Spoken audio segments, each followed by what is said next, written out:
Pardon my heavy breathing, but I can't stay out of the water too long. I've just come out in an effort to welcome you. Yes, welcome you all to the Espresso mail call for tonight, where we celebrate one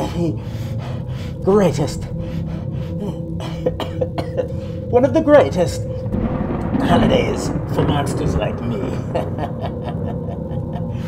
Halloween! Happy Halloween!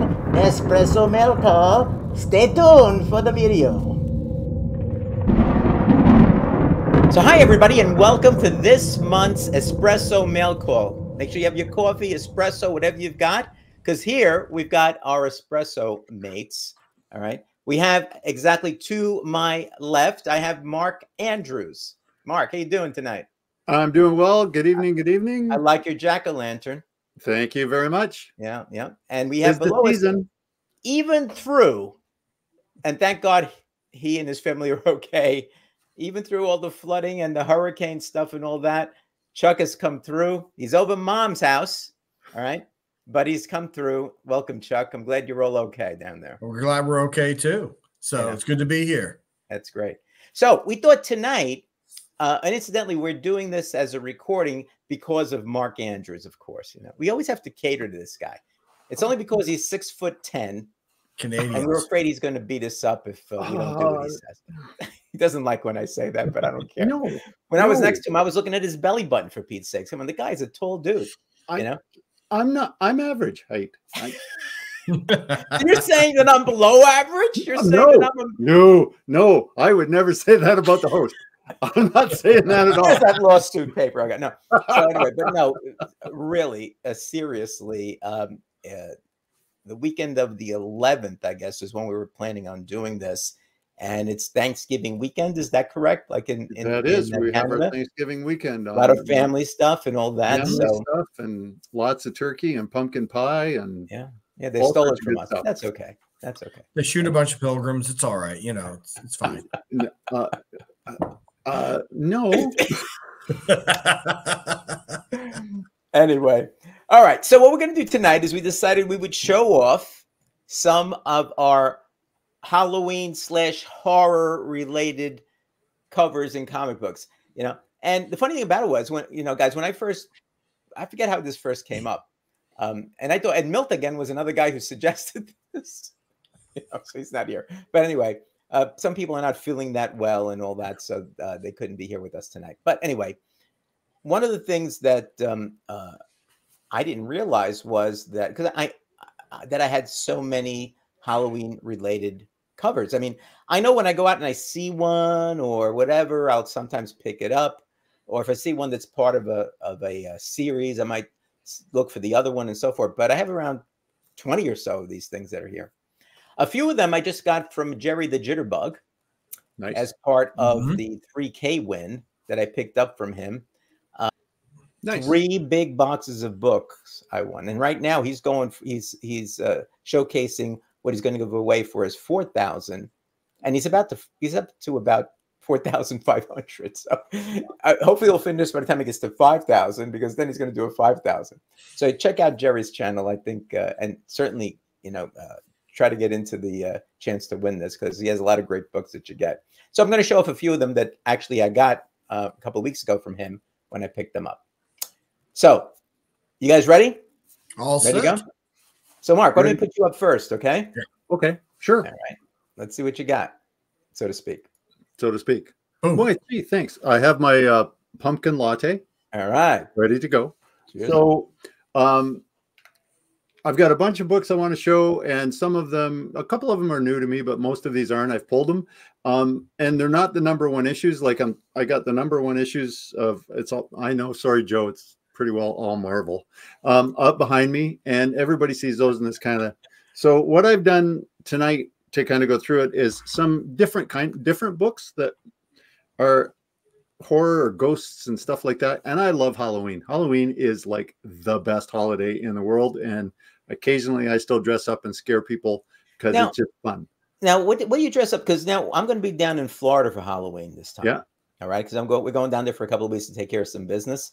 And some of my friends that actually we saw out in Long Island, they're going to be there too. So now they want to have a Halloween party. So now I got to get dressed up as Halloween. Yep. So as a Halloween character, I guess, or whatever. So what do you suggest a man of my erudite background and experience should be for Halloween? What do you think?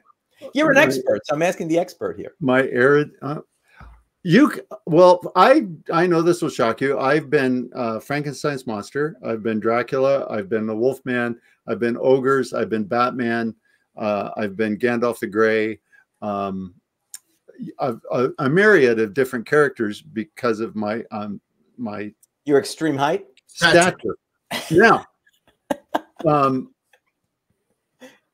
I was gonna go maybe Quasimodo, but I think that's too harsh. I should be one of those Lord of the Rings like miniature people. What do they call? Well, you could be a dwarf, you could be a hobbit, or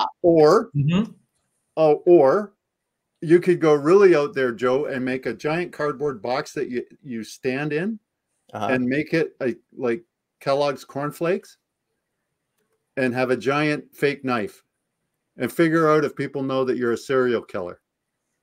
I like that. Or you could be really scary and have on a suit and hand out cards saying you're a lawyer. Yeah, or a lawyer. I did that already. That's an old one, Chuck. I don't have to do that yet. You could do that, but a nice shirt, incidentally. Show us your shirt. Oh, thank you. This is my. Oh, you can't quite see Eddie.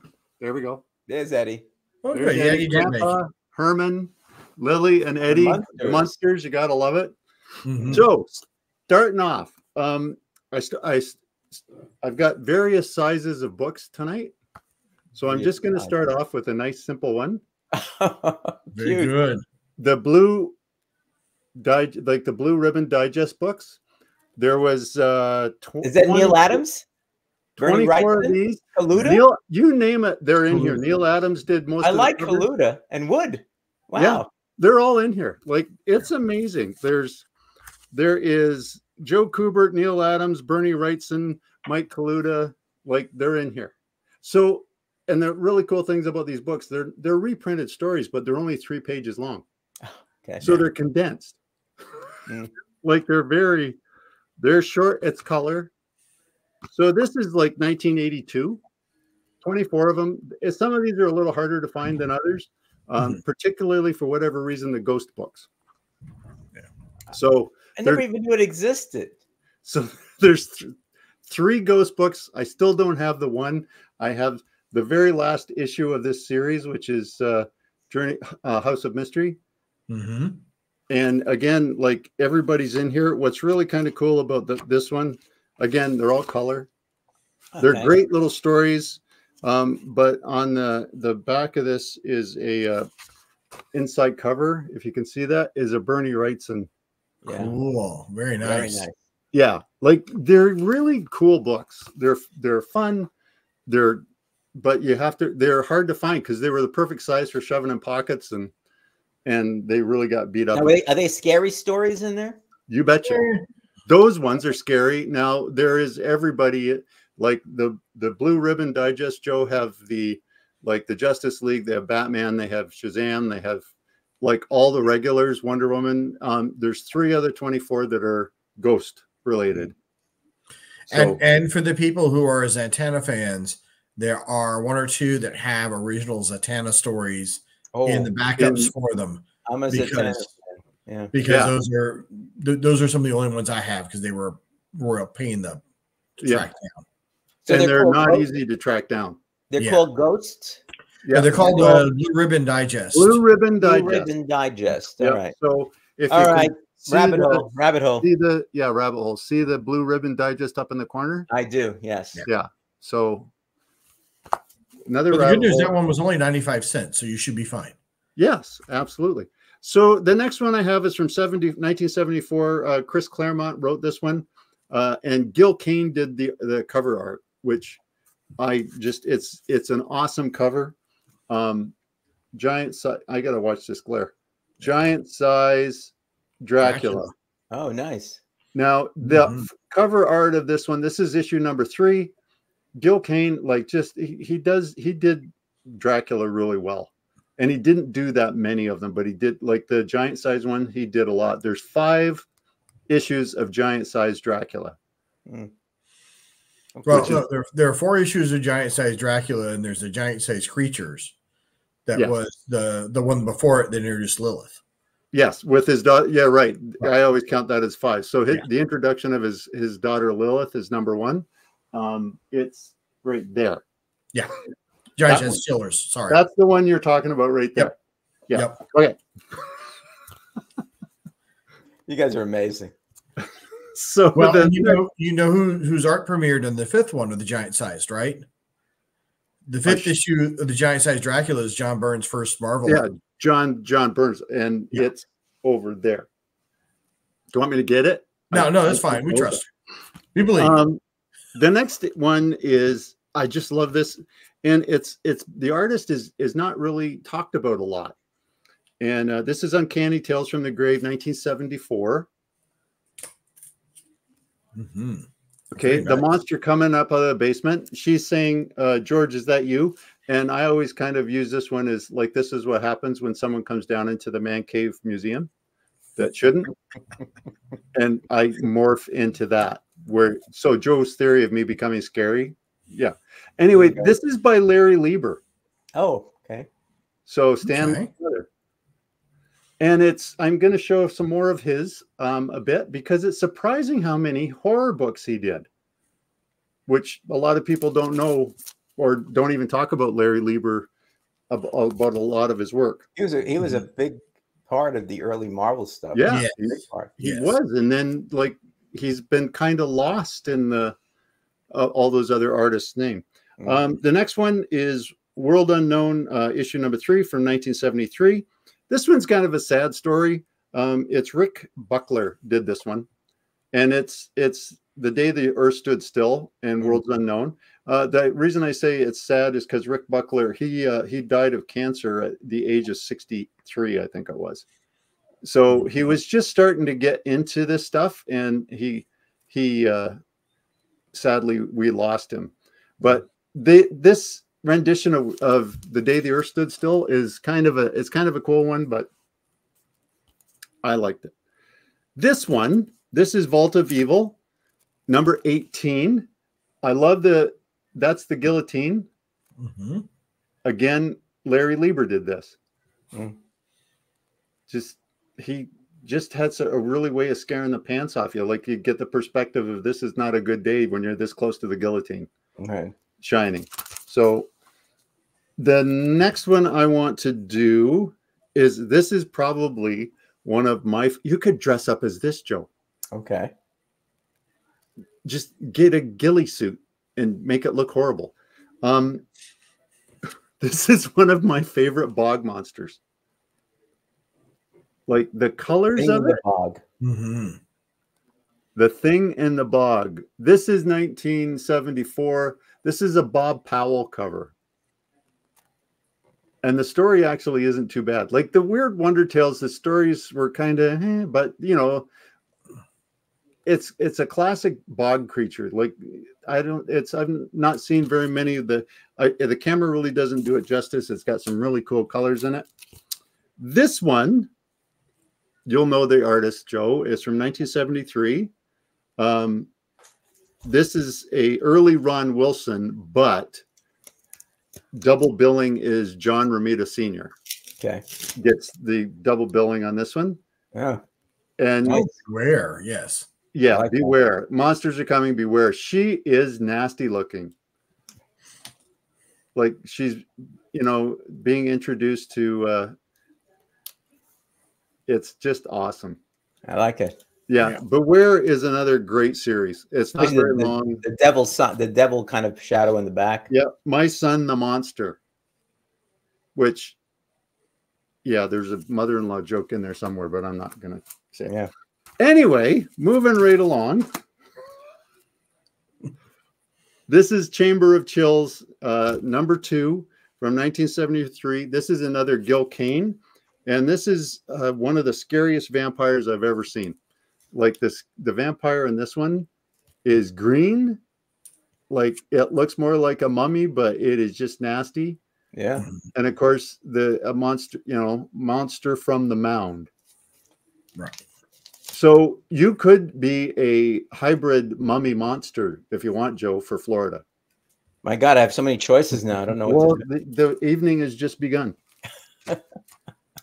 Mark's insinuating that I could be a monster, any monster that I want to be. I say. Well, at least he's giving you choices. I'm giving you choices, and I'm not the one who made the crack about you being a lawyer. Just anyway. No, I made an observation, not a crack. There's a difference. That's right. It's an observation. Don't get on Chuck's case. I just have 3 more books after this one for this round. Okay. This one is Chamber of Darkness, #4 from 1970. It's only 8 issues long. The reason I picked this one is because of Marie Severin did this book. Oh, nice. Yeah. Like you guys know, she was one of the of 2 females from the Silver Age that were well known and did great work. And the detail of this book, wow, look at that, is just phenomenal. Like, and the Monster Man came walking along, like walking, like just there is so much detail in this cover, and that's just so typical of her work. And it's a great read for Halloween. Any of these books, like with the lights kind of dim down, your jack-o'-lantern flickering behind you, crack these books and start to read. And yeah, these are just awesome. Well, the one thing about Marie Severin that I always remember is like she always drew Hulk as a good-looking green guy. Yeah, she always drew. Yeah, his face was always good-looking. Always good-looking. Sure, her characters, like the depth of her characters and stuff, I really like her work. That Hulk Giant or Annual. Yep. You remember, like, it was a Steranko, but she had to redraw the face. She had to redraw the face because Stan wanted the face to look different. So, well, and look at who we picked, and just the depth of her work going back through the whole Silver Age is amazing. This one's another Larry Lieber. This is Dead of Night. This is issue #6. This one, again, You Want to Be Scared. This is the Jack the Ripper book. The Ripper. Mm-hmm. Yeah. And again, like an incredibly good story. And just the way that Larry drew Jack, like again, because no one knows who Jack was. And that sure doesn't, you've got him foreground and you still can't tell who he is. Just a really awesome book. Nice. A great read. This one is a magazine. I need to show this one because it's one of Joe and I's favorite artists. This is Dracula Lives, 1973, issue #3. Oh, yeah. That's Neil Adams. Yeah. Yeah. Again, like, so Neil Adams drew monsters and stuff. He drew everything so well, but just he just makes like Dracula come alive there. Now, when I go to the New York Comic Con in a couple of weeks, I've been, I got some books that I'm going to be looking for, but I just love some of those Neil Adams, like, Monster or the Dracula covers. So I think I'm going to be looking around and seeing if I could find something, grade that's reasonably priced for those, because they're just and these books are not terribly priced. Right. They're not really outrageously priced. Not yet. Not yet. They're a great read too. The stories. Yeah, they are a great read. Oh, wait a minute. I'm not going to buy those books. Forget about it. Okay. Don't look at those books. And I'm sorry. Actually, there's 2 books left. And both of them, Joe, because I respect you tremendously, are DC books. And I think I've shown this one before, but it is Halloween. Nice. Yes. And what's really cool about these books, as you know, is they did masks and they did cutouts and 3D cutouts from the back. And luckily this diorama wasn't cut out.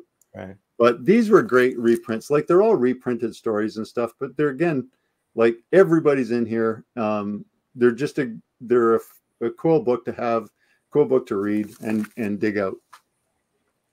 So my very last book for this round, I acquired just a little while ago. I do have a couple of other copies of this one, but not in this condition. And this is 1971. This is Joe Kubert. It's probably one of the really coolest series for horror and weirdness. And it's Weird War. Weird War. And I have about 10 of them downstairs, but I didn't bring any of them upstairs. So I'm glad you're showing it. So this is Weird War #1. Just another very cool. These are the kind of stories, like, again, you read in the dark and with under the covers with your light, and when you're not supposed to be. Kubert's Tarzan. Mm-hmm. Kubert's war thing. I mean, I've been looking through the last long box of the comics my mom let me keep. Yeah. And I've been like, now there's more disparate things, And so I'm putting together some of the war ones that I had. Yep. And and Joe Kubert, I just basically almost drew them all. I mean, Sergeant Rock was one of my favorites. That and the Haunted Tank. Yep. But the way he drew Sergeant Rock and Easy Company. Yeah. Well, and you can tell Kubert's work when you're looking at, like the faces and just the way he did it in the depth and stuff. And when I had an opportunity to pick this one up, if in the condition it's in, it's That's just beautiful. That's fantastic. #1, fantastic. I might have it graded. I don't know. But say it. There's a piece of horror right there, waiting for you. I know. It's really unusual for me to do that. Like, I do have a couple of good horror books behind me. Werewolf by Night #32, first appearance of Moon Knight. That was mine, and this one that I bought off the Marvel Premiere, the Legion of Monsters. So nice. That's my first round for the Halloween horror special. Some good books. No true Halloween books, but no, they are horror books. They're all horror books. I was going to do Halloween, and then I thought you guys. That's right. I got you covered for that. I got you covered. I know. We got it. We got this. We got it. All right. So I'm working with a slightly more limited stack than normal because we kind of had to grab stuff out of the house today. But I was looking very much for the Halloween related stuff. And for me, I think of Halloween and pop culture. Well, we have to have this Elvira. Yes. And, we want Mark to make sure he's a young man. I used to watch her on TV. Yep. And so I know a lot of wonder too. So, and that's why I didn't do, because I knew you two would be doing all this, and I went, we're going to have duplication. It'll be boring for the folks. So I don't know if we're going to have duplications, but that's we may not. But we'll see. This is a fun series if you can get your hands on it. I mean, it's Elvira telling mystery tales and horror tales. There is incredible art on it. We've got at least one Dave Stevens cover. Yeah. And then, I mean, in this cover here, how can you turn this thing down? And the amazing thing about this woman is she is still doing Elvira today. She is still successful. She's 125 years old too, Well, yeah, she's channeling her inner ghoul in some ways. Yeah. But this is just I absolutely love this cover, and it's a fun read. Very nice. 80s. They are a fun read. They are, and I love the sort of schlocky video host. When I was down in New Orleans, they had a local guy who was doing the local horror night hosting. He was called Dr. Morgus, and he had been a mainstay in New Orleans TV in like the 60s and 70s. Then had gone to Detroit for a while, come back to New Orleans, and so he was super, super popular. Like he was in. He started in some Mardi Gras parades and stuff, and was just really, really neat. Morgus the Magnificent was his title. So, just a cool guy.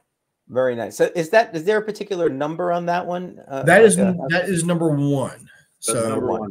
Yeah, this series ran. The title is Elvira's House of Mystery. Yes, it ran about 11, 12 issues and had, I think, a Christmas special.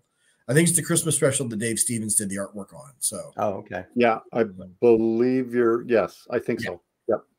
All right. So another character which you think of when you think of Halloween, and if I known we could have gone a little bit more horror related, I would have brought more stuff with her, is Sabrina Spellman. Oh, yes. And so here we have Sabrina's Spooktacular. Oh, nice. Nice. And this is the 90s revival that Archie started up just in conjunction with the Melissa Joan Hart series, which, so many people have very, very fond memories of. I was just the wrong age for it. I wasn't the wrong age to look at Melissa Joan Hart, but to actually sit through the series was a whole. Is there a right age? No. That would have required something else besides espressos.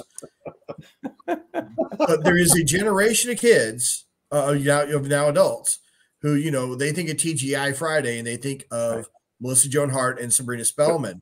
You know, those are a lot of the people who are watching The Chilling Adventures of Sabrina, to be quite honest. And so these Archie books, they're hard to, and there's a whole series of them that have Melissa Joan Hart covers, photo covers, along with the cartoon Sabrina.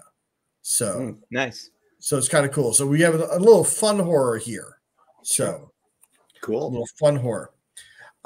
This next one is not necessarily Halloween, but it is carnival and masking. So it is kind of Halloweenish. And it's a character who I associate great with horror. And it is DC. So, you know, you have our good friend, the Phantom Stranger. Phantom Stranger. Yes, the Phantom Stranger. Very nice. And we have the young lady with hot pants. Very hot pants. Or maybe it's just the young lady is hot. I'm not really sure which. So we have, this is a classic Jim Aparo cover. I mean, you know, you cannot go wrong with Jim Aparo artwork. I don't care, you know, when it is. This is a great run of, you know, horror stories and tales, and you know, not too scary, but scary enough. Scary enough. And you know, and the stranger acting as sort of a quasi narrator. It's during this time where he still had sort of the reoccurring villains. I think Tanarak and the lady whose name I can't think of right now, but there was a lady in there also, which will come to Mark in just a minute. So yeah, anyways, Mark's thinking. But Mark knows who I'm talking about. Yeah. So she had a great Doctor Who costume. She had a great Star Trek Doctor Who costume that, you know, was hung on by magic. So, but this is just great. And these Phantom Stranger covers are just incredible. It's such a good series. Yeah. It is such a good series. And it's so nice to see people rediscovering them. Yep. Because, you know, so many of these I picked up out of, you know, the $3 bin. Yeah. And people were like, why are you buying this? And I'm like, because the Phantom Stranger's cool.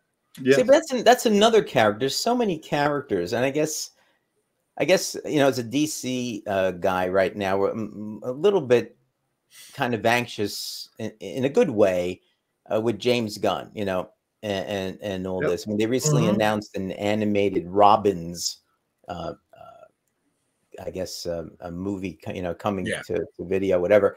And when you take a look at some of these characters, I mean, I was just so happy that he started off with, he mentioned Metamorpho to begin with.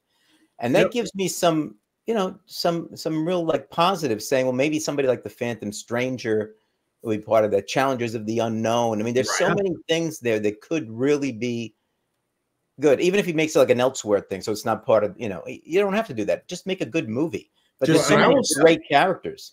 And the Batman Brave and the Bold cartoon series did a really good job. They did a really good job with the Phantom Stranger and Spectre together. Where they redid the origin of Joe Chill.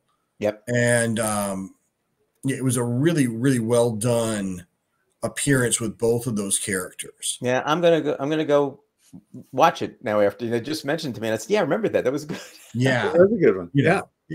It was good for more than just a silly Aquaman. Not that there was anything wrong with silly Aquaman, but you know, there's more to it. Yes. When we think of trick-or-treaters, the trick-or-treaters that Joe and Mark are trying to terrify, none could be more terrifying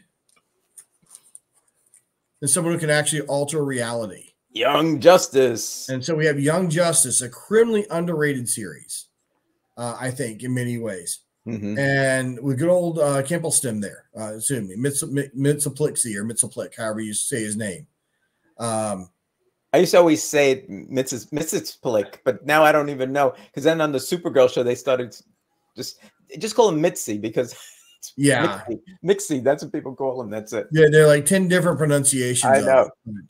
But this is this is a fun little story here, and you know, it's Peter David writing. And you can't go wrong with Peter most of the time with Peter David writing. and he just really had a gas during this series. I mean, you could tell that he was just having. They basically sort of left him alone and said, "You do you," kind of like Marvel did with him on X Factor. They said, "Here's a bunch of characters. We don't want to say we don't care about them, but we don't really care about them right now. So we're not going to ask any questions as to what you do with them." And this is one where this is a fun Halloween tale right here. So, all right. So a silly kids book with Halloween theme. We got a Richie Rich. Richie Rich and a giant jack-o'-lantern. That's right, with his pal Jackie Jokers. I have no idea why anybody would care about Jackie Jokers. Richie, I can sort of understand. Jackie is not funny at all, but you know what? It's a fun Halloween book. So, you hand it to a 6-year-old along with the candy while Mark's eyes are staring at him through the death mask. And, the kid will be perfectly pleased once they, have gone through a couple of years of therapy. So, yeah. But anyway, well, my son's a therapist, so I'm just making work for him. Well, that's good. Well, and to be honest, the Richie Rich book may be causing the therapy as much as anything else. Yeah. So, I mean, we do have to consider that. And the last one for this round, speaking of kids' books, when I think of Spider-Man and Halloween, there's only one villain that should be showing up. And that, of course, is the Goblin himself. And so we have a Spidey Super Stories here during a Halloween parade with the Green Goblin. Nice. I'm glad the Goblin made an appearance.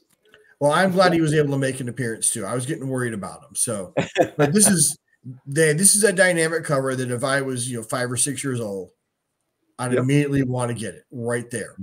Right. And the Electric Company books are getting harder and harder. A lot of people are nostalgic and they're getting back into trying to finish that run.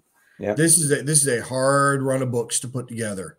And to put together in nice shape. It's a very hard run of books to put together. And for me, it's nostalgic because at 6 or at 4 or 5, I don't remember how old I was. My father went out and the first comics he got me, among other things, were a Spidey Super Stories 4 and a Spidey Super Stories 6. Nice. And about a year later, they got me a mail order subscription to it. Nice. Because, they were informed by my Montessori teacher, well, at least he's reading. At least. I'm not sure whether that mother went up to her after, we got to 3 or 4 boxes of stuff and went, so are we still glad he's reading? But I actually got a copy of this through the mail and probably read it to death when I was a kid. So nice. So there's a lot of nostalgia there. It's always great when you get something that, was from your childhood or what have you. And it's fantastic. Yeah. And honestly, I mean, these are not bad. I mean, they're designed to be easy to read for kids, and they're easy to read for kids. But, I'm sure Marvel considered it a great write-off as a gateway drug to introduce people to the rest of the Marvel universe. And then to say, hey, little Johnny, here's this character called Nova. You want to go tell your dads to buy you Nova after we introduce Nova to you. So thank God we're not doing it today. Otherwise, you'd have Spidey Super Stories with Deadpool in it. And talk about a horror book. I mean, really. Right. So that'd be a horror book. Well, those are there great. we go. So, Joe, nice. Off to you. All right, thank you. All right, this is my. I'm just kind of showing off my inner Trev. I think Trev, the shipping guru, but it's not covering my whole head here. But I found this. I was looking for stuff that I could wear, and believe it or not, I found this in my Boy Scout box, and.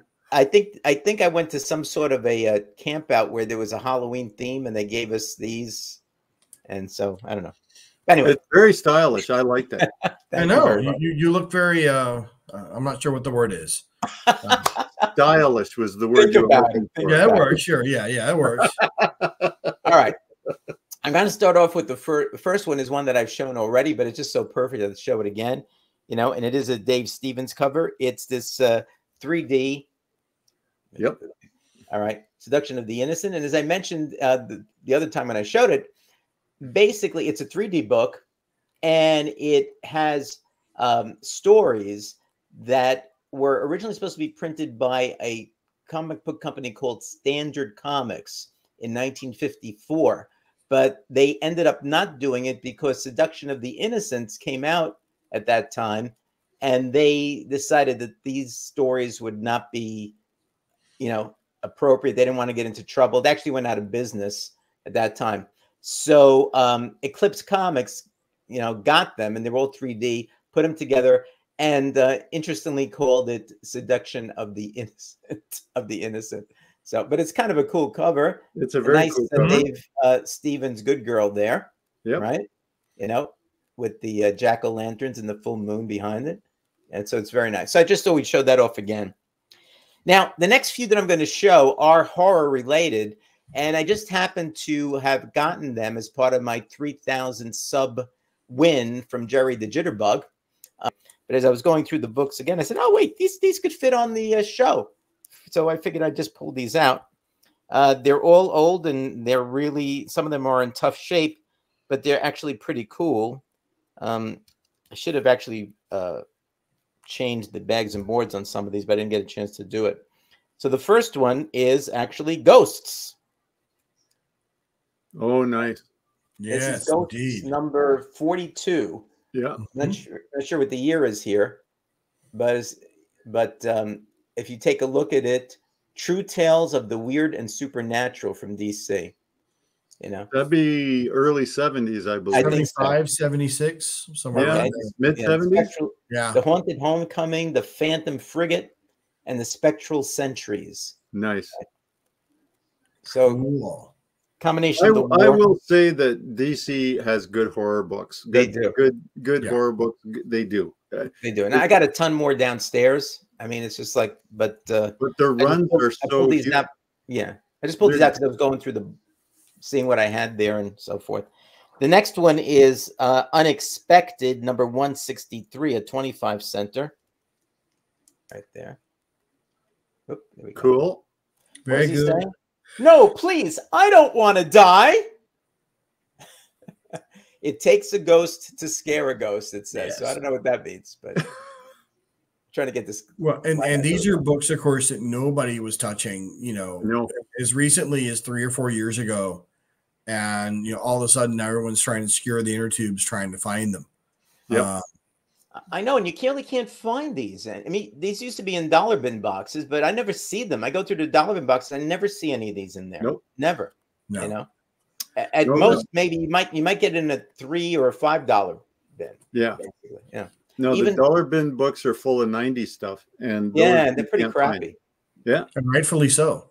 And rightfully so. And Yeah. these are not. I mean, these all were very much loved, as you know, and so it's in great shape. So you'd think, you know, you'd be able to get it on the cheap. But on the cheap, I mean, you know, a few bucks or something like that. But sometimes they're $10. Yep.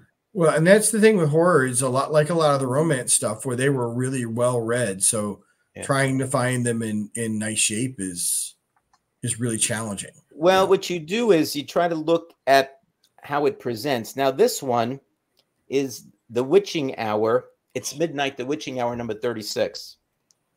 And so she's throwing the bouquet, and one of the bridesmaids is no longer pretty. So if you take a look at this, I don't know if you could see it, but there it is right there. Yeah. It's all like cut up. Now, I didn't take this out, so I don't know if somebody taped it or not, you know, because I mean, you would get tape on these type of things very easily. I put tape on some of them when I was a kid. So it's you know, it's just, I mean, the colors, I mean, the covers are just so cool. The covers of those are so cool. Yeah. And yeah, for the age of them, back, like if you look at the very first price guide, taping was allowed as a fault that wasn't harshly criticized when Overstreet first came out. But boy, is it a no now. Oh, yeah. If you put that, it's just cut through here. It's still hanging on, so that's kind of cool. Just barely. This is from 1973. Yeah. You know, so let me just take a look here. I used to love these things. I think I ordered some of these at one point in time. I don't blame you. I would. Yeah. I mean, I never got the X-ray glasses. So to this day, I rue the fact that I never got the X-ray glasses. I would have loved to be able to look through certain things, but I didn't get them. Anyway, and I have another one. You should send your money away, see if anything comes back to you, Joe. Yeah, nothing will come back. Nothing will come back. Now this one is the last one I pulled out of Jerry's, the Jerry win. It's Midnight the Witching Hour number 49. Right there. Look at that. Now, someone put marker on this, so I went up and down. I opened this up to say, is that part of the picture? It didn't look like it, but it's not. No. It's some sort of translucent marker that's there. But still like a scary type of picture. You can't kill a corpse. Yikes. Do we know who did the art on that? I don't think so. I don't see anything here on the cover, no initials or anything. And usually at this time, they weren't listing them. They didn't really. I know Kaluta did. Kaluta did a lot of the art for those. What's the number again? 49.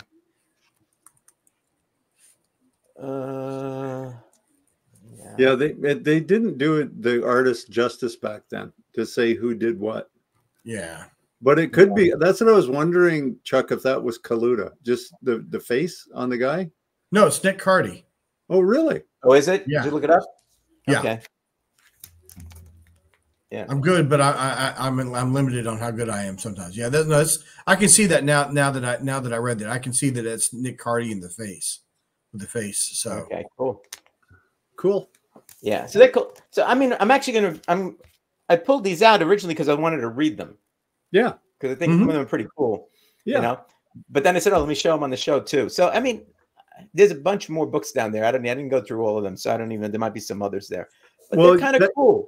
They are, and that could be part of the next Halloween special. Is you reading those books to us in the dark with the atmosphere and just scaring us all. And I'm gonna take the flashlight underneath his face and turn it on. Flashlight under your face, right?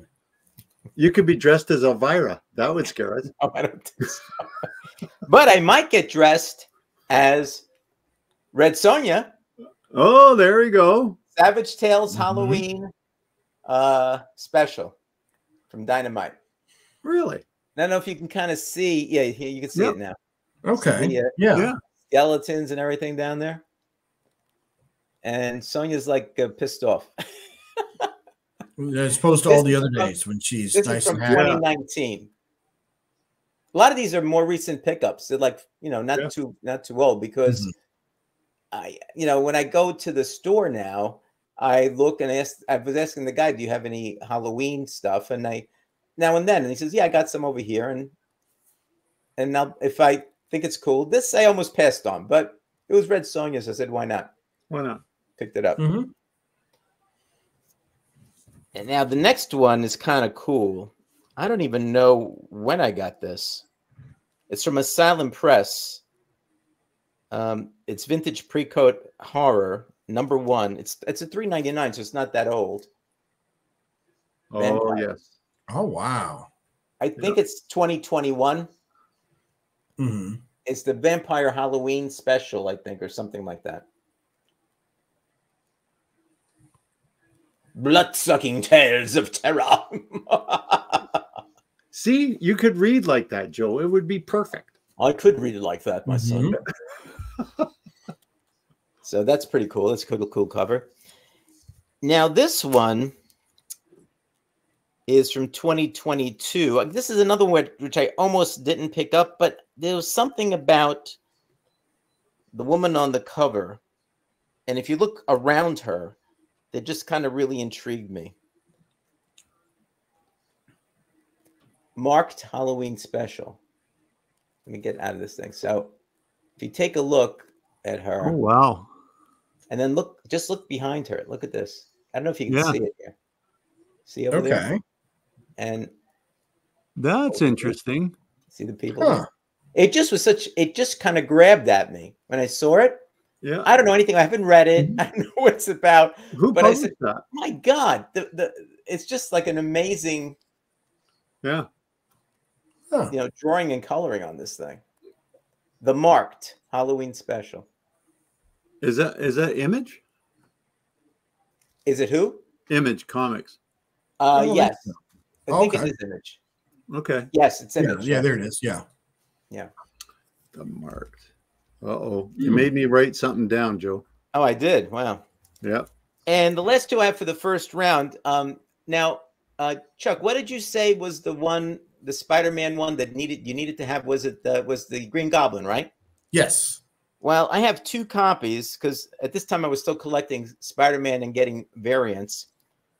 Two copies of the introducing Hallows Eve. I think this was with Ben as Spider-Man.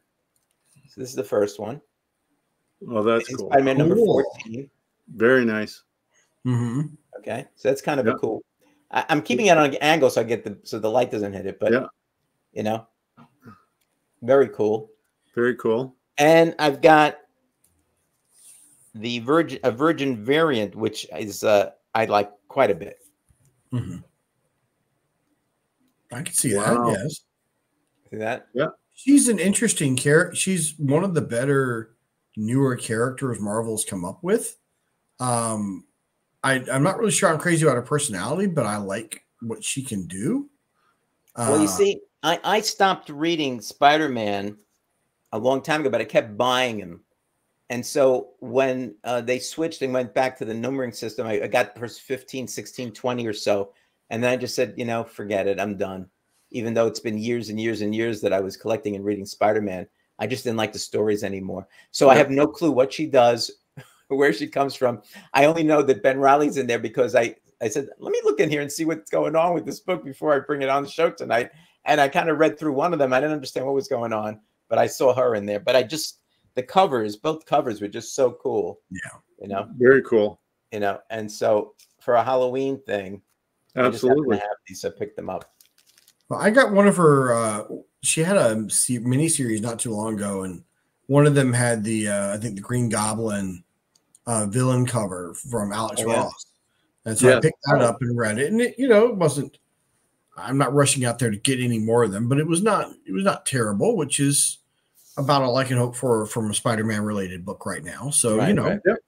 Absolutely, it was not terrible. Yeah, I was kind of sad because I love Spider-Man. Going way back to the the first volume and stuff that I had, and I always enjoyed his stories. I don't know about the changeover.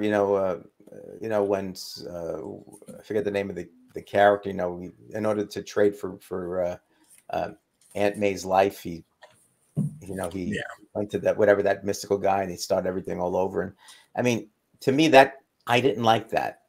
Then I was just hoping that they'd have good stories, and they did have some good stories. And Superior Spider-Man, I thought by Slott was fantastic.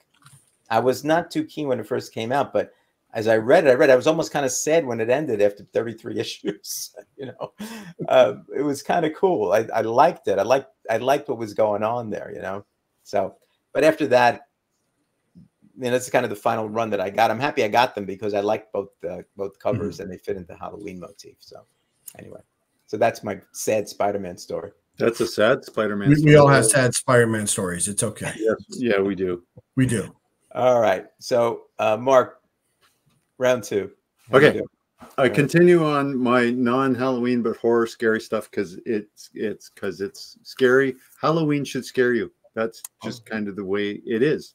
So I started the first round with a small book, and I'm going to start this round with a small book. So this book is from Harvey. Okay. This is Shocking Tales #1 from Harvey Comics. Okay. It's the only Shocking Tales in this size from Harvey. Wow. And the writers are Joe Simon and Jack Kirby. Yeah, there you go. They did so much stuff. Amazing. They did so much stuff. And the artwork is Joe Simon and Jack Kirby. And again, it's all, color. These ones are not, there's some original stuff and some kind of, but again, they're very short. So they've been kind of hacked down. But they're all like Shocking Tales in Colorama. So there's, you know, the Weaver, Second Chance, all sorts of scary things, and it's a neat little book. And again, really not that easy to find. Yeah, these little books. So that one is kind of cool. So, especially I've never seen them before. The next two are issue 24 and issue 25 of Adventure to Fear. Linda Lessman and Gil Kane again working together, and I always have liked this character, and I've always wanted to do a Halloween costume of the living vampire. It's just it's hard to do. Yeah. Just the face would be tricky, but you know, when you have an ugly face like this, it's like I push the nose up and stuff. Anyway, I think I could do it, but it's you could do Brother of the Living Vampire. I could. It's true. But this one is in game by the same team, and when you look at the face, how well they drew him, like that's just awesome. Yeah. Adventure into Fear number 25. You always kill the one you love. Yeah. I like Morbius. I like the movie too. I like the movie. It wasn't great, but it was good. It was a movie. It wasn't bad. Now I've been trying to find books and highlight different books from different guys and ladies, artists who did the horror and the Halloween version. So again, I dressed as Frankenstein's monster for 1 year. I actually chased a neighborhood kid all the way down the street because he didn't know who I was. I was having fun. Anyway, this you didn't get arrested. Your son still has work. It's good, you know. Yeah. This is issue 2 of the Monster Frankenstein, and this is Mike Plug. Yes. Oh, nice. So it's the Bride of the Monster. He only did 1 or 2, I think, of this series, which is too bad. It was mixed up a bit. He did some. I'm trying to remember how many he did. Chuck, what, 3? Maybe 3 or 4. Yeah, it's not a lot. So not a lot. And there's only 11 issues. 17. It's 17. 17, yeah. 16, 17. Yeah. So the next one, because I just really like the blob monsters, which if like a quick story, like if you can find some good swamp moss and stuff, it can stand the smell. You can stuff that all in old clothes and scare people to death. It's just quite entertaining. This is from January of 72. John Severin did the cover and Jack Kirby did all the interiors. This is Monster on the Prowl. Wow. And again, just a great blob monster. Are you going to be pulling out the glob tonight also? Yeah, no, I'm not, because I'm trying to stay away from just pulling out the glob, but okay. There were so many glob monsters. Yes. Like, very cool. Another good character that I thought about would be kind of fun to do is and there's I'm trying to figure out how I couldn't ever do it now, sadly, but I've always loved Brother Voodoo. He's been one of my favorite characters. Yes. He's just a cool character. I think I have his first appearance. Was it in like Showcase or Brave and the Bold? One of those? His first few. And this one is Tomb of Dracula from 1975. Another Gil Kane. Just an awesome cover. Like, wow. Nice. Yeah. I mean, the pure red Dracula back in the back, and it's a cool cover. And how do you not, scare people good? And then this one is Strange Tales. This one I saw a person do this costume at Fan Expo that was perfect. I couldn't believe it. So I don't know how they did it, because I saw them from a distance. But this one is Strange Tales 178, Jim Starlin cover. Oh wow. Yeah. You could go as him, Joe. I have the physique for it. So. You do. It's the fro. We worry about the fro. Yeah, the bit of the fro. The gold paint would wash off after a while from most places. Yeah. This one's another Gil Kane and a Glynis Wein, but Gil Kane did the cover of this. This is 1973. Supernatural thrillers. This would be a cool costume, Joe, that you could pull off. Again, the Headless Horseman. Yeah, that's a big Westchester thing, because Tarrytown on the Hudson, there used to be a town called North Tarrytown, and that's where the Headless Horseman, whole thing is. And they changed their name maybe about 15 years ago to Sleepy Hollow. So, because that's where the whole thing existed. There's haunted houses there and everything like that. And so they changed the name to Sleepy Hollow, and I think they just had some sort of an anniversary. Oh, I remember what it was. The football team for Sleepy Hollow High School, when they run out on the field, this horseman on a horse leads them out all the time. Oh, that's pretty cool. Very cool. All right. So really buying into it there. I only have, I have this, including this one, is 4 more books, and then I'm done. So this one is a Frank Bruner cover. Again, this is a cool cover. It's a cool character. Supernatural Thrillers, number 11. And it's the mummy, but he's on fire.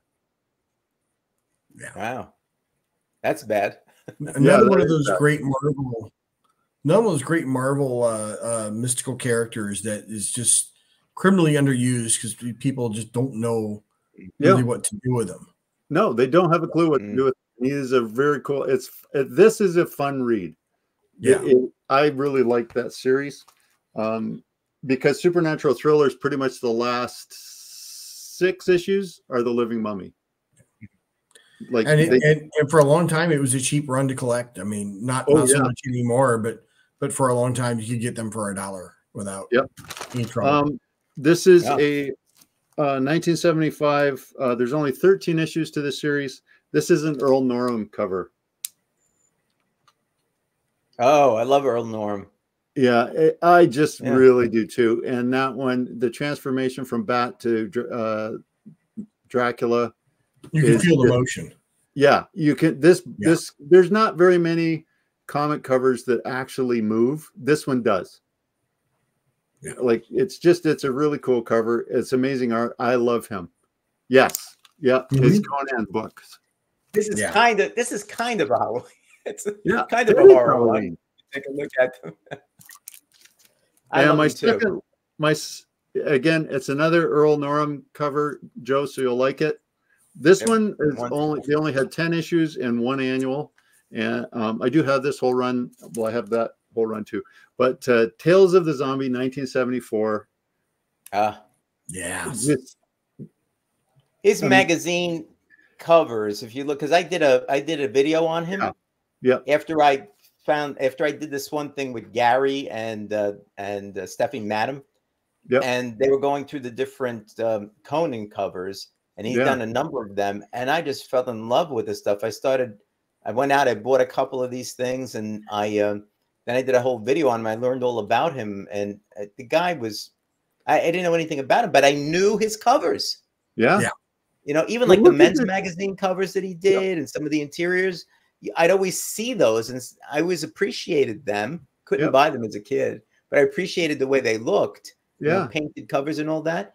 Guy was fantastic, and that's a beautiful cover. Yeah, the detail on there on this book for like a comic book. There's no black spaces. It's everything. There's something going on everywhere on this cover. But look at the color though too, because the woman jumps out at you because she's the only lit up thing. Even the guy holding him is an African American, so he's not bright when coming out. And everything else around is dark and it's just it's fantastic. Another good Halloween read of these books in the dark to scare yourself before you go out and scare children. And because they're magazines, they could get away with more detail and more color. So you can do more of that contrast you saw on there with the blood and the light and everything. Where with the superhero stuff, it had to be a lot more implied. But there they could go full crazy. Absolutely. Kind of run with it. So my last Halloween genre horror scary stuff book I just picked up. Actually, my nephew found it for me. and Joe's And you now disappeared. scared Joe away. So I good scared job. Joe away. I have to wait till Joe comes back because you're stuck being big. Yes, because he hates these stories. So this one of your agents picked it up. I heard that. One of my agents picked it up, and I got it today, and I thought this is perfect, especially for Halloween. This is from 1974. Mm-hmm. Bill Ziegler did the artwork, but it's attributed and copyright by someone else. There's only 3 issues to this series, and it's the first issue of very good. The Addams Family. I've got all 3 of those. So issue number 1. It took a while to find them, though. So yes. Well, no, what's going to make you crazy, Chuck? $2. Wow. I don't want to talk about it. And it looks in really nice shape too.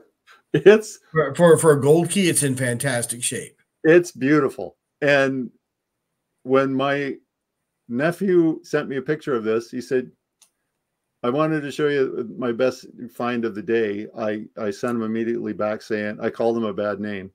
And I said, how much did you pay for this? And he said, well, we'll negotiate the price, but you can have it. And then he told me it was $2 in a bin in an antique mall by someone who didn't care about comics. You know, I go to antique malls and I don't find anything like that. Most of the time they're like books from like the 90s that you don't want, and they're charging $20 for them. I mean, it's like ridiculous. Well, and that's why The Hunt is still for me, like I couldn't believe it. He actually antique malls were that clueless. I really do. They're not. They're not. Well, and most aren't, but literally, truly, someone they just priced it $2. They priced a whole bunch of gold key. And I said, what else was there? And he said, oh, they were all beat to death, or they were, like not anything that would get me like this from my era. And I couldn't believe it. So he could have still purchased them, and I could have bought them in Canadian dollars. It would have been fine. So think about if you guys do the conversion, this was $2 Canadian. Yeah. So about as much as it cost in the original time, in other words. Yep. Yeah. Very nice.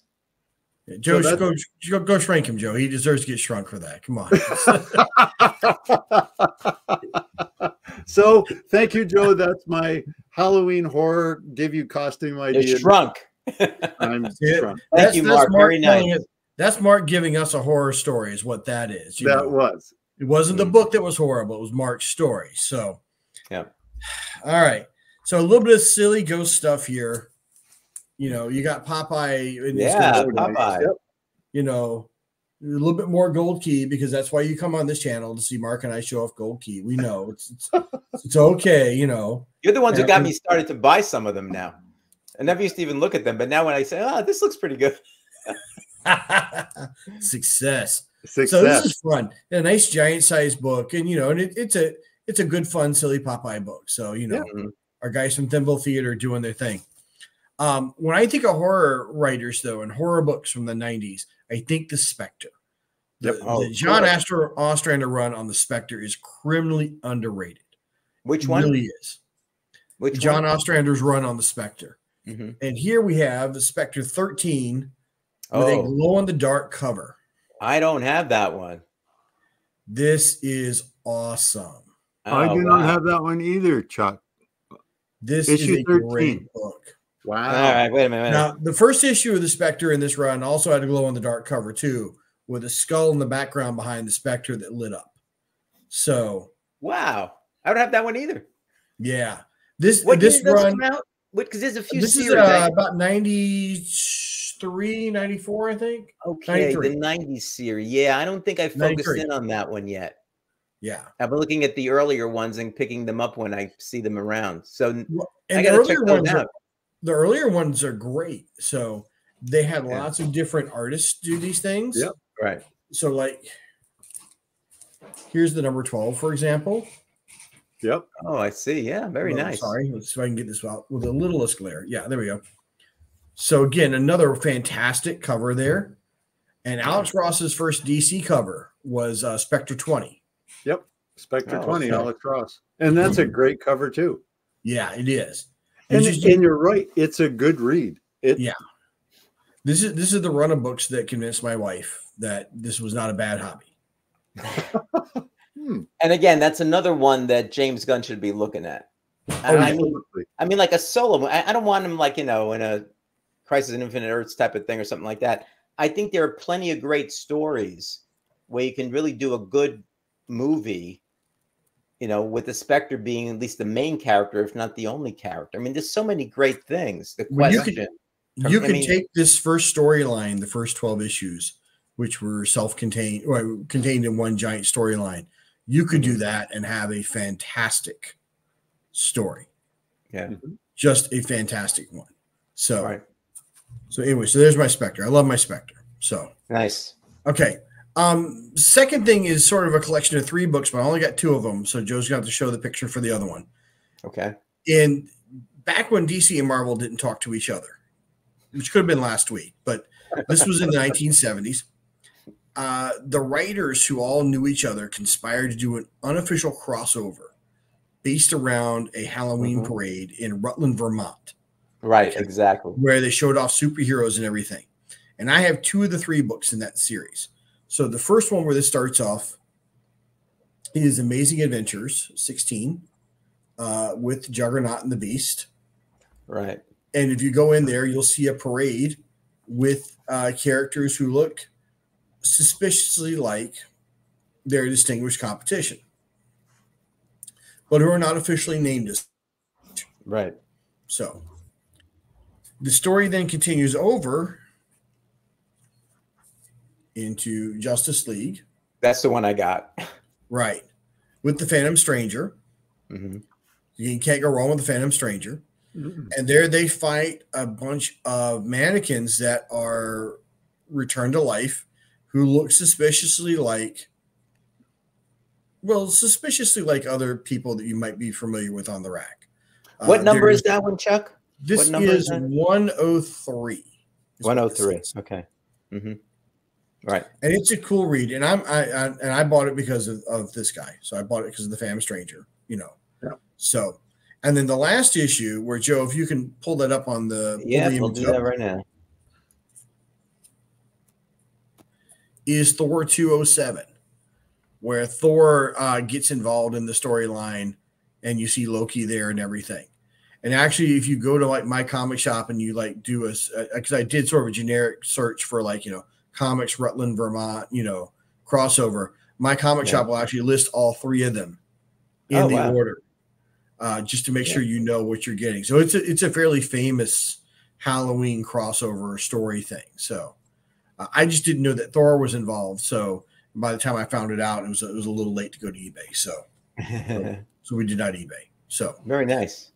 All right. So I got 2 more things here because I very much stuck with the Halloween theme. I think of Halloween comics, and I think back to the very first Tomb of Dracula I ever got as a kid, and it scared the bejeebus out of me. I didn't know who some of the other characters in it were, but here, this is not my copy, unfortunately, but this is Tomb of Dracula 41, where you can see Dracula's try to get rid of the glare as much as it backwards like this a little bit. Yeah, just there we go. Okay. Where we see Dracula greeting a pair of trick-or-treaters in his own inimitable fashion. Now, this is in the middle of a big giant crossover against the villain called Dr. Sun, which is a head in a jar, basically. Which could be scary, I guess.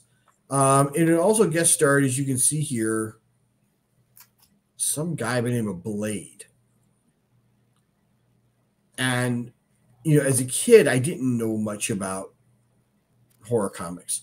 But it starts off with Team Van Helsing resurrecting Dracula to stop Dr. Sun.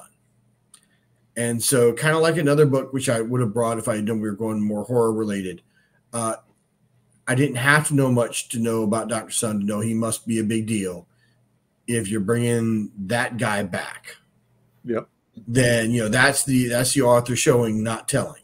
So The other great example of that is the Marvel Team Up crossover 41 through 42 through 44 or 45 rather, something like that, with the Dark Rider, where Dr. Doom's brought in on the side of the good guys, and right there, 5-year-old me said, okay, this is not a good situation. So this is bad. I don't know much, but this is not good. So, and then I'm going to end this here. We showed this with the food one, but I like it. A happy Halloween from the girls. The Powerpuff Girls. There you go. So can't go wrong with that as an end book. Nope. Absolutely not. So there we go. Okay. So I guess I'm batting cleanup here. So DC had this series. I don't know if they're going to add to it. I've got the 3 most recent, I believe. They had one in 1997, and then they came out with one each in 08, 09, and 10. And it was a DC Universe Halloween special, one-shots. Mm-hmm. This is the first one that I had. I don't have the 1997 one. It's one that's kind of on my list to look for. I found these. I think I found these all in one place. And at that point, I didn't know there was a 97. So I didn't go looking for other stuff. I said, oh, I got these 3. This is good. So this is from 08. Embrace the Terror. And when you take a look at it, you'll see the kids running away for some reason from the heroes there. Cool. But on the side here, you see, if you look really close, you'll see that there are, like, I don't know, they're supposed to be like trees and things like that. They look like evil faces, and you got this down here too. So the kids are terrified. So this was from 08.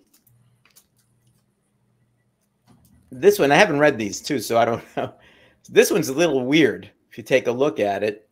I'm not sure who the character is that's reading the book, but it looks like he has a Superman thing on.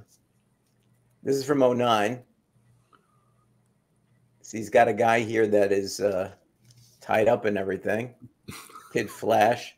There's Superman coming, but this guy looks, it's not a Bizarro, but I don't know what he is. It looks like he has a Superman type of cape on. 13 all new tales of terror. Cool. And from 2010, this is supposedly was a costume contest that says on the top. But it looks like Solomon Grundy got upset because maybe he didn't win. I don't know. So let me get the whole thing there. All new tales of terror. So it's kind of a cool thing. I mean, I believe they only have the 4. I'm pretty sure. And the first was 1997. Because when I got these, I looked it up and said, oh, there's a 1997 one. And I didn't see anything after 2010. So the other one, and these are all Halloween related here. The other one, I got only 2 of these. If you go on, what's it called? I forget if it's HalloweenComicFest.com. I don't know that they still do anything, but there's a website. If you do Halloween Comic Fest, you'll see it. And every year they would celebrate Halloween with comic book related stuff. And I have 2 of them. This one, I think they might both be from 2016. So the first one is the Haunted Mansion, which is a version of it as our backdrop on this. Okay. Cool. See, it says Halloween Comic Fest. Yeah. There are a lot more of these out there. These happen to be 2 that I picked up at some point in time. It's Disney. You see, it says Disney Kingdoms. Yeah. And behind us here, you'll see there's a version of it here. Okay. Another one of my favorites, because when I was a kid, these guys were my favorite. I used to watch them with Officer Joe Bolton. I think they were on at 5:30 every evening. So my father and I used to watch it. Halloween Hullabaloo, starring the 3 Stooges. Cool. Okay. So those are the only 2 Halloween Comic Fests I have. But it's kind of a cool thing if you want to look for them because they're cool books. They're cool books. Next one I have is from Vertigo. It's House of Mystery Halloween Annual. Welcome to the House of Mystery. I choose. Right there. Trick or treat. Nice. Okay. Kind of a cool cover here. Yeah. Mm-hmm. Yeah. So you can see them a little bit better. Very cool. Yeah. So another Halloween. This, I've never cracked this one open, but this is from 2019. It's a trade paperback. I figured that's okay to show, right? Yeah. It's your show. What? It's your show. It's my show. Because they've come out with these very DC Halloweens, and this is a trade paperback that has a number of them in there. And I just love the cover with Batman getting with the Wayne there and the thing, and something coming out of there. But there's Swamp Thing, the Demon, and Solomon Grundy, and more. There's the Bat. Nice. He doesn't look too happy. A very DC Halloween.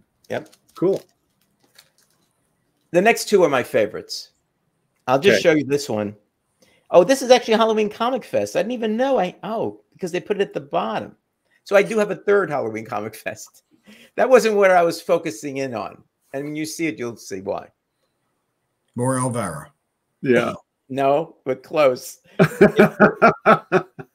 Zenoscope special reprint. Grim Fairy Tales Halloween special. Oh, yes.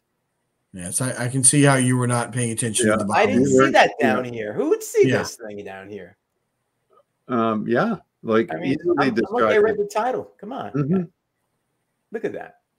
That's the type of witch you want to meet on Halloween. That's all I got to say. And the last one I have is a 1990s foil goodness.